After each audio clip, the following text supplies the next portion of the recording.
Good morning সকলকে, আমার একটা নতুন ব্লগে সবাইকে স্বাগত। কালকে রাত্রেবেলা নীল বাড়ি চলে এসছে, আজকে যেহেতু ও বাড়ি এসছে তো সকালবেলা আমাকে বললো যে আমার ফেভারিট জায়গায় চা খাওয়াতেও নিয়ে যাবে, মানে নেতাজি কেবিনে। ওখানকার চা আর টোস্ট আমাদের সবারই খুব পছন্দ, মেয়ের তো বিশেষ করে পছন্দ। মেয়ে তো নেই, কিন্তু ও স্কুলে চলে গেছে, তা আমরা দুজন যাওয়া ভাবছি এখন গিয়ে একটু চা খেয়ে আসি আর কি। চা খাওয়াতে নিয়ে যাচ্ছ, ব্যাপারটা কি? অনেকদিন পরে আসার পরে এটা এটা এটা কি হচ্ছে সারপ্রাইজ? বের হয় না, খালি দৌড়াদৌড়ি চলছে। দিব না না,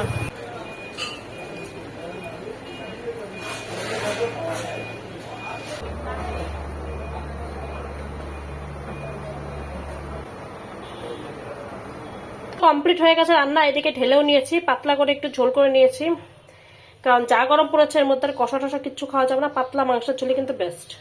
নীল আজকে অনেকদিন পরে বাড়িতে মিষ্টি দই নিয়ে এসে, কারণ আমার খেতে ইচ্ছা করছিল, সেই কারণে আমি বললাম যে ছোট থেকে একটা নিয়ে আসতে, কিন্তু আবার বড় দেখেই নিয়ে এসছে। যাই হোক, তো এই মিষ্টি দইটা কিন্তু খুব ভালো শুনেছি, তো এবার খেয়ে দেখবো কেমন। উপরটা না হয় ঠিক, উপরটা চেঁচে ফেলে নিয়ে নিচেরটা খাবো আর কি। তো বাজার নিয়ে আসা হয়ে গেছে আর কি মার্কেট থেকে। এবার এটা মানে বেশি কিছু না, অল্প কিছুই ছিল আর কি। তো এই বাজারগুলোকে আগে জায়গা মতো ঠিকঠাক গুছিয়ে রাখি, নয়তো বা আমি পরে খুঁজে পাবো না।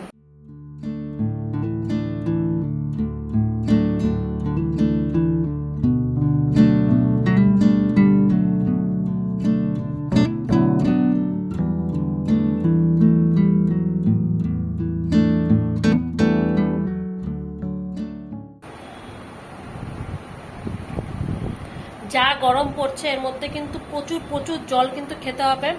আমি তো চেষ্টা করি বেশি বেশি করে জল খাওয়ার, কিন্তু তিথিকে কোনোভাবেই জল খাওয়ানো যায় না। ওর কি হচ্ছে, আজকেও স্কুল থেকে এসে বলছে যে শরীরটা খারাপ লাগছিল, বমি বমি পাচ্ছিল, সকালবেলা না তো ঘুম থেকে ওর উঠতে ইচ্ছা করে, মানে একটা দুর্বল দুর্বল একটা আনিজে আনিজে ভাব।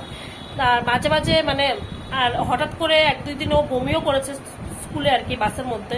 তাই এই জিনিসটা একদমই ঠিক না। তাই আজকে নীলকে বললাম যে ডক্টরকে একটু দেখিয়ে নিয়ে আসতে, কারণ হয়তো গ্যাস হচ্ছে বা কিছু, এখন ডক্টর দেখলে সেটা বুঝতে পারবে।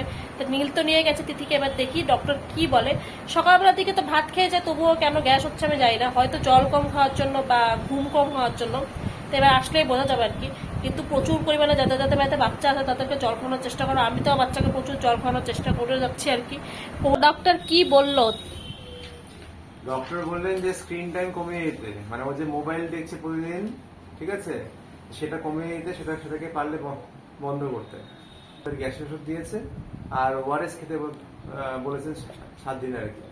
কারণ শরীরে একটু ডিহাইড্রেশন হচ্ছে ওর, হ্যাঁ, লাইক ক্যালসিয়াম পটাশিয়াম যেগুলো থাকে আর কি, হ্যাঁ, সে কারণে ওআরএস ওকে খেতে বলেছে, ওআরএস। আমি অ্যাজাম্পশন করেছিলাম ঠিক তাই হয়েছে, যে জল কম খাওয়ার জন্য ডিহাইড্রেশন হচ্ছে আর কি। বেলা করে দুবেলা স্যুপ খাওয়াতে বলেছে, মানে চিকেন স্যুপ বা ভেজিটেবল স্যুপ, এই সমস্ত কিছু খাওয়াতে বলেছে। তো ফ্রুট জুস খাওয়াতে বলেছে, মানে গরমের জন্য এটা হচ্ছে আর কি, জল কম খাওয়ার জন্য। আর গ্যাসের তো কিছু সমস্যা হচ্ছে আর কি। দেখা যাক, ওষুধ ওষুধ তো ডক্টর দিয়ে দিয়েছে, এবার কয়েকদিন খাইয়ে দেখি। আর কয়েকদিন ভাত দিতে না করেছে, সকালবেলার দিকে ওই মুড়ি ভিজিয়েই ওরা দিতে বলেছে, দিয়ে দেখি কয়েকদিন হয়তো ঠিকঠাক হয়ে যাবে। কারণ এতটা গরম পড়ছে না, মানে ও নিতে পারছে না আর কি, সেটাই হবে হয়তো। ওকে স্নান করে তাড়াতাড়ি খাইয়ে দিয়ে একটু আজকে ঘুম পাড়াতে বলেছে। ওকে দুপুরবেলা অবশ্যই ঘুমাতে বলেছে, যেটা একদম ঘুমায় না। তো আজকের থেকে আমি একদম ওকে স্ট্রিক্টলি ঘুম পাড়াবো, মানে আজকের থেকে আর ছাড়াছাড়ি নি করে খাইয়ে ওকে ঘুম পাড়িয়ে নিই। তারপর আমাদেরও খেতে হবে, কারণ অনেকটা বেলা হয়ে গেছে, প্রায় 3:30 বাজে। ডক্টর ঘুমাতে বলেছে না দুপুরবেলা করে? তাহলে ঘুমাও, নতুবা কিন্তু আমি ডক্টরকে গিয়ে বলে দেবো যে তুমি ঘুমাচ্ছ না, তাহলে কিন্তু বড় বড় 2টো ইনজেকশন দেবে, কিন্তু তখন ভালো হবে, কিন্তু ভালো হবে তখন। তাহলে রাত্রি জলদি করে ঘুমাও, কিন্তু একদম ঘুমাতে হবে। দুপুরের মেনুতে আছে কি কি হয়েছে সেটা দেখিয়ে দিচ্ছি। ভাত তো রয়েছে, উচ্ছে ভাজা রয়েছে, লেবু রয়েছে গন্ধরাজ, এখানে রয়েছে সজনে ডাঁটা চচ্চড়ি, চিকেন আর আমের চাটনি, আর যে দইটা আমি সকালবেলা দেখিয়েছি ওটা তিথিকে অল্প খাইয়ে দিয়েছি। এবার আমরা খেয়ে টেস্ট করবো কিরকম। এদিক দিয়ে না এখন মানে পর্দাটা আমি চাপিয়ে দিয়েছি, কারণ মানে দিয়ে দিয়েছি হালকা খোলা রেখেছি, প্রচন্ড রৌদ্র আসছে, মানে গরমে না থাকা যায় না, কারণ যেহেতু পুরো পশ্চিম দিকে না বেশিরভাগ রোদটা এদিকে আসে। আর ঘরগুলো প্রচণ্ড গরম থাকে। যাই হোক, ডক্টর যেটা বলেছে আর কি, যে তিথির ডিহাইড্রেশন হয়ে গেছে, সাথে একটু গ্যাসও হয়ে গিয়েছে। তো সে কারণে ওকে কয়েকদিন সকালবেলা করে যে ভাত, আমি সেদ্ধ ভাত দিই, সেদ্ধ ভাতের সাথে একটু ডাল সিদ্ধ, একটু আলু সুতো, ঘি বাটার দিয়ে দিই।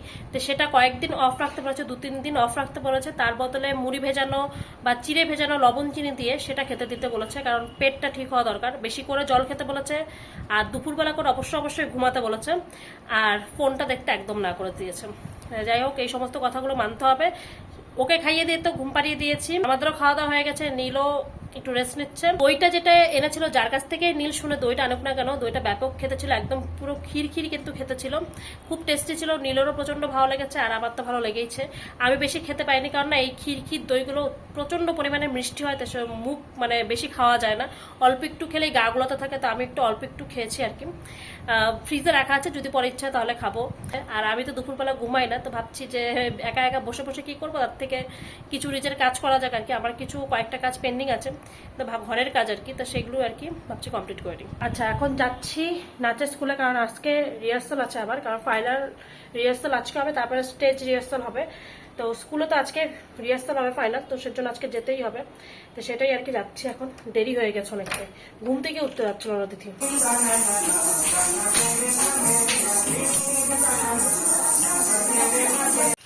নাচের ক্লাস এইমাত্র কমপ্লিট হয়ে গেল। এবার দিদি বলছে এখন যাবে একটু ঘুরতে, যাবে মেলায়, বৈশাখী মেলা যেহেতু শিলিগুড়িতে স্টার্ট হয়েছে, তো দেখা যাক যাই কিনা, নীল আগে আসুক, তবে দেখি। চলে গিয়েছিলাম বৈশাখী মেলাতে। এবারকার বৈশাখী মেলা কিন্তু শিলিগুড়ির জলপাই মোড়ে বসেছিল। তো টিকিট পার হেড 10 টাকা করে পড়েছিল, 3 বছরের ঊর্ধ্বের বাচ্চাদের 10 টাকা করে লাগবে। তো আমাদের 3 জনের টিকিট এখানে কেটে আমরা ভেতরে ঢুকলাম।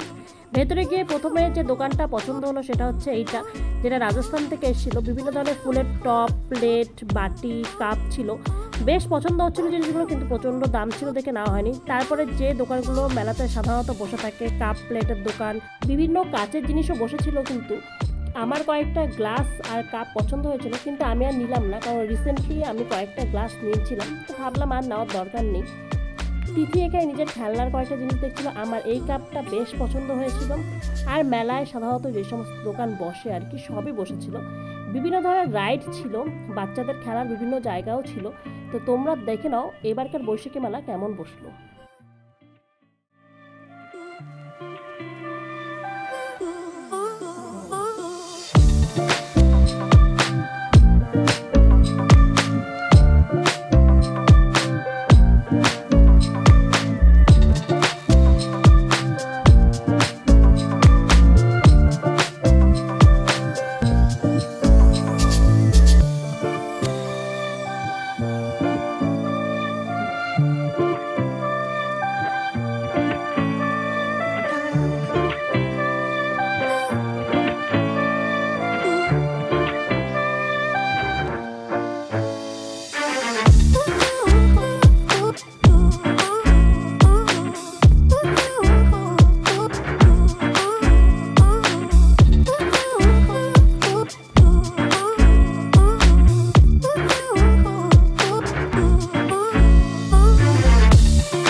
মেলার থেকে একটু আগে বাড়ি চলে আসলাম। আর পেছনের আজকে হলঘরের জানলা, বেডরুমের জানলা সব খুলে রেখে পর্দা সরিয়ে রেখেছে যাতে হাওয়াটা একটু পাসিং হোক।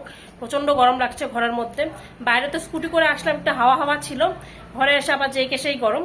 তো বৈশাখী মেলা কিন্তু বেশ সুন্দর বসেছে, প্রত্যেকবার যেরকম বৈশাখী মেলা বসে ঠিক সেরকমই বসেছিল।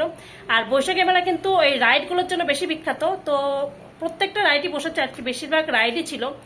তো সবগুলো তো চড়বে এরকম একটা ব্যাপার। তো কোনো রকম ভাবে একটাতেই চড়িয়েছে আর কি, নাগরদোলা। ও ভেবেছিল যে ও বড় নাগরদোলায় উঠবে, কিন্তু ছোটটা উঠে একটা প্র্যাকটিস করে নাও। তো ও ছোটটায় উঠলো, একদম ভয় পায়নি। কিন্তু আমার মনে আছে আমি যখন ছোটবেলায় সেম হাইটের নাগরদোলায় চড়েছিলাম, আমার অবস্থা খারাপ হয়ে গিয়েছিল। না আমি নাগরদোলা চড়তে পারি, না নীল নাগরদোলা চড়তে পারে। মেলা মোটামুটি ভালোই ঘুরলাম আর কি। আজকের এই ব্লগটা এখানেই শেষ করব। ব্লগটা যদি ভালো লাগে থাকে তাহলে চ্যানেলটাকে একটা সাবস্ক্রাইব করে দাও, অনুরোধ রইল, একটা লাইক করে দিও। দেখা হচ্ছে পরের ব্লগে। ততক্ষণের জন্য সবাই সুস্থ থাকো, ভালো থাকো, বাই বাই।